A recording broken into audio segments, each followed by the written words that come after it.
विष्णु धर्म प्रेमी सज्जना को मेरा निवन प्रणाम। जैसा कि आप सभी को फाल्गुनी मेला 2022 संपन्न हो चुका है और कोरोना काल भी प्राय गुजर चुका है और दो मेले इस कोरोना काल के कारण स्थगित होने पड़े और सभी ने गुरु महाराज की आस्था जो सदियों से चली आ रही है उसको लेकर मैं आपके साथ में इस वक्त लाइव हूँ।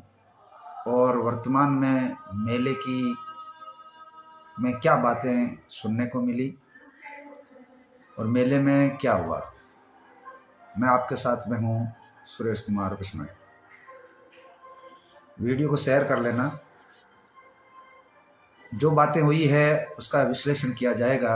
अपन सोशल मीडिया पर पूरे दिन लगे रहते हैं, मगर अपने को ये पता नहीं रहता है कि सोशल मीडिया पर जो बातें हो रही है उनके कहीं तरीके से अलग अलग अर्थ निकाले जा सकते हैं। अगर बात कर लें कि महासभा की, साधु वर्ग की या अन्य वर्ग की, मंच वही साझा करते हैं और लोग तालियां बजाते हैं। अब ताली किस पर बजाई जाती है और क्यों बजाई जाती है, उसका कितना प्रतिफल या कुप्रभाव इस समाज धर्म की होती हुई हानि पर पड़ता है, इसके बारे में मैं आपको अगले इस लाइव में बताऊंगा। बात यह है कि आप शेयर कर लीजिएगा। मैं थोड़े समय में ही मेरा लाइव पूरा करूंगा। ये मैंने लाइव कोई आपको पहले बोल कर नहीं, ये मेरे मन की भावना है, मेरे अपने विचार हैं। मैं भी एक समाज का अंग हूँ जहाँ पर सोशल मीडिया से मैं एक संदेश देना चाहता हूँ। वो संदेश ये है, दो तरह के बातें चल रही है। जो समाज के जो अपने व्यवस्थापक हैं, जब तक दलगत राजनीति से ऊपर उठकर बात नहीं करेंगे तब तक समाज का भला होने वाला नहीं है। भला क्यों नहीं होने वाला है कि बात चली थी चादर प्रथा की, कि गुरु महाराज की समाधि पर चादर चढ़ानी है या नहीं चढ़ानी चाहिए, या इस पर रोक लगनी चाहिए या नहीं, क्या है ये। तो वहाँ पर महासभा ने ये प्रस्ताव दिया तो साधु वर्ग ने उनको ठुकराया कि बोला ना ना चादर चढ़ेगी।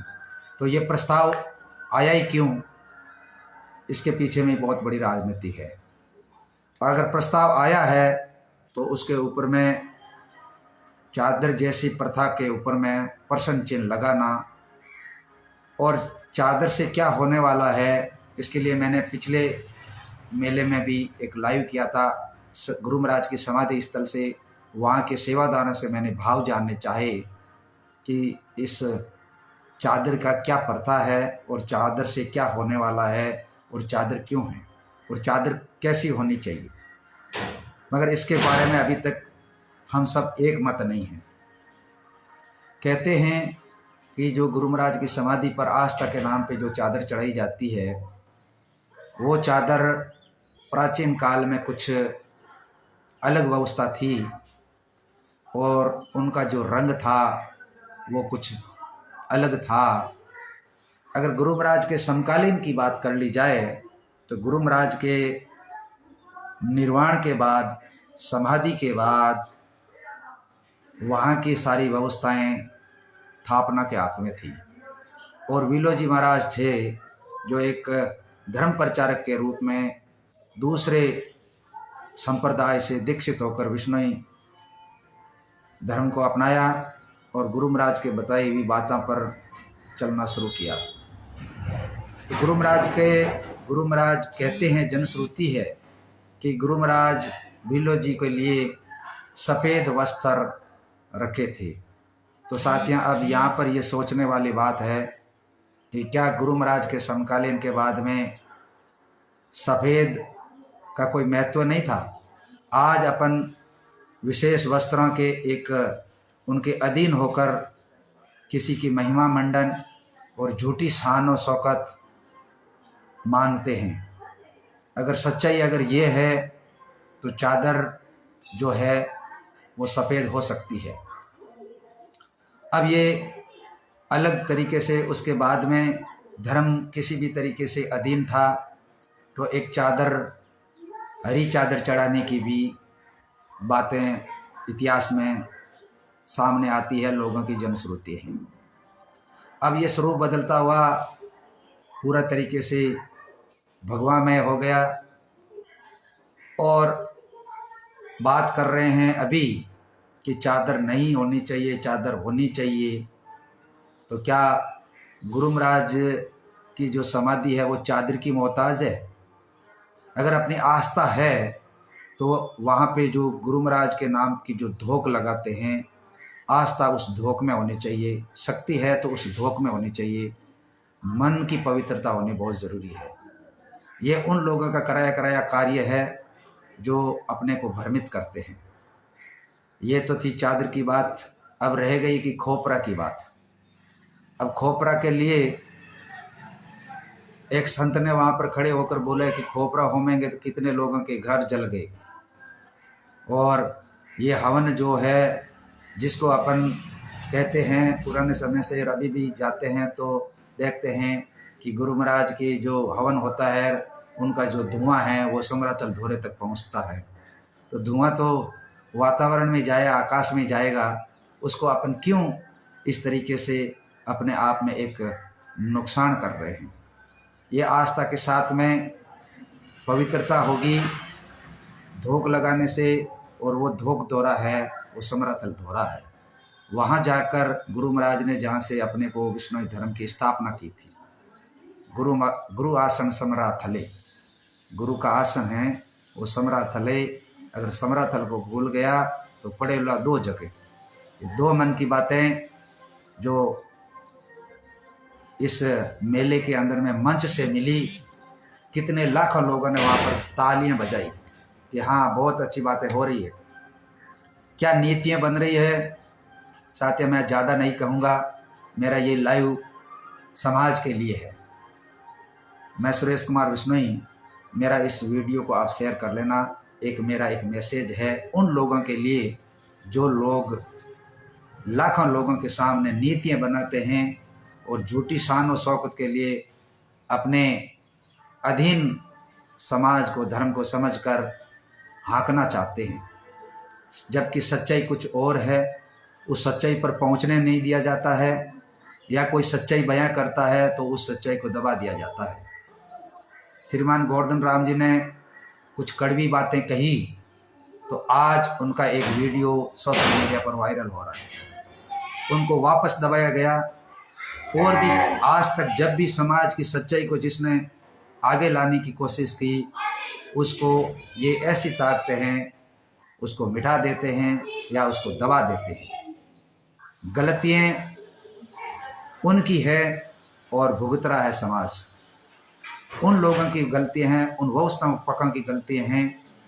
यहाँ पर कोई ये नहीं है कि महासभा अकेले की गलती है या साधु वर्ग अकेले की गलती है या अन्य और किसी की गलती है। गलतियाँ हैं अपने आप की। हम जागते नहीं हैं। हम नहीं जागेंगे तब तक समाज का, धर्म का ये धोन और शोषण यूं ही होता रहेगा, यूं ही होता रहेगा। अपन सिर्फ एक तालियां तक सीमित के रह गए। अब समय है जागने का। साथियां, गुरु महाराज ने जागो जो ज्योतन खो सड़ जासे संसार।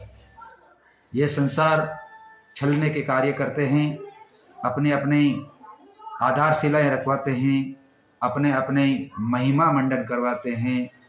गुरु महाराज के नाम के, धर्म के नाम पे धर्म का विस्तार कैसे हो, इसके लिए कोई नीतियाँ नहीं बनाते। नीतियाँ बनाते हैं सिर्फ अपनी राजनीतिक कैसे चले, अपना वर्चस्व कैसे स्थापित रहे, चाहे वो उन्होंने झूठे तरीके से ही वर्चस्व को स्थापित कर लिया हो। इसलिए साथियाँ, ये विष्णु समाज जागृति मंच के पास में वो सच्चाई है, वो आपसे रूबरू कराएगा जिसको आपने कभी सुना नहीं होगा। मनन आपको करना है, चिंतन आपको करना है, आपको सोचना है कि हम किस तरीके से आगे बढ़ेंगे और इस धर्म का विस्तार कैसे होगा। शब्दवाणी के लिए कोई चिंतित नहीं, शब्दवाणी की सच्चाई से कोई रूबरू नहीं करवाते और शब्दवाणी को कोई मानते नहीं, कोई अपनाते नहीं, उनको समझाते नहीं। विष्णु समाज जागृति मंच हर शो को लाइव करता है और शब्दवाणी की ही लाइव चर्चा जो है कुटुंब ऐप के माध्यम से चलती है। वहाँ पर विद्वान जन, ज्ञानी जन हर रोज़ रात 9 बजे चर्चा करते हैं। उन चर्चा को भी आप सुने, किसी की बातों में नहीं आए, किसी की बहकावे में नहीं आए। ये जिनके लिए आप एक आर्थिक युग में पैसा के बलबूते पर समाज को जो हाँक रहे हैं, ये समाज को बहुत ही गलत दिशा दे रहे हैं और इसका परिणाम आने वाली पीढ़ियां भुगतेगी। हम तो भुगत रहे हैं, जो भुगत रहे हैं, आने वाली पीढ़ियां भी भुगतेगी। मेरा आज का लाइव सिर्फ मेरे अपने मन के विचार हैं, इसीलिए जाग जाइए, समय है, अपने को कोई जगाने नहीं आएगा। जागना अपने आप को है। अगर आप सोचते हैं कि जो ये अच्छे अच्छे लोग जो एक विशेष वस्त्र पहनकर समाज को हाँक रहे हैं, ये एक समाज को बहुत ही गर्त की ओर ले जा रहे हैं, क्योंकि समाज की सच्चाई, धर्म की सच्चाई कुछ और है और इन लोगों ने उस पर पर्दा डाल दिया है। अब धीरे धीरे समाज में जागृति आ रही है और समाज से धर्म का पर्दा है वो हट रहा है। तो उसका उदाहरण आपने इस मेले के धर्म सभा जो हुई लाखों लोगों की उपस्थिति में, वहाँ पे देख लिया होगा। उसका विश्लेषण करिए, किसने क्या बोला और किसके क्या स्वार्थ छुपे हुए, उनका विश्लेषण आप अपने आत्मचिंतन से करिए। गुरु महाराज की शब्दवाणी को पकड़िए कि कौन गलत है, कौन सही है। ये आज का मेरा लाइव सत्य और असत्य का है। अब आपको फैसला करना है कि इसमें सत्य क्या है, असत्य क्या है। मुझे कमेंट बॉक्स में ज़रूर बताइएगा। मैं आपकी भावना के साथ में अगले जो विष्णु समाज जागृति मंच है, जो धरातल पर भी कार्य कर रहा है और डिजिटल प्लेटफार्म पर भी कार्य कर रहा है, आप गूगल पर जाइएगा, कहीं पर भी जाइएगा, हमेशा सच के साथ रहेगा। विष्णु समाज जागृति मंच आपको सच से रूबरू कराने का पूरा प्रयास करेगा। राजनीति करने वाले राजनीति करेंगे और धर्म नीति करने वाले धर्म नीति करेंगे, मगर अपने समाज की विडंबना है कि यहाँ पर धर्म नीतियाँ नहीं चलती है, यहाँ पर राजनीतियाँ चलती है। और जब तक इन दोनों से ऊपर उठकर, दलगत राजनीति से ऊपर उठकर समाज के बारे में चिंता नहीं करेंगे, समाज के बारे में अपने भाव नहीं रखेंगे, तो अपनी आवाज़ को यूं ही दबाया जाएगा। तो उठिए, जागिए, समय है आपके हाथ में और अपनी आवाज़ को बुलंद करें। ये विष्णु समाज जागृति मंच आपको दे रहा है मौका जागने का। धन्यवाद। जय गुरु जम्बेश्वर भगवान। ओम विष्णु शरणम। हो सकता है मेरे इन विचारा में आपकी कुछ बातें रह गई हो या छूट गई हो या मुझे कहने में कुछ गलती हो, तो आपका ही मैं स्नेही सुरेश कुमार विश्नोई मैं आपसे क्षमा प्रार्थी हूँ। धन्यवाद।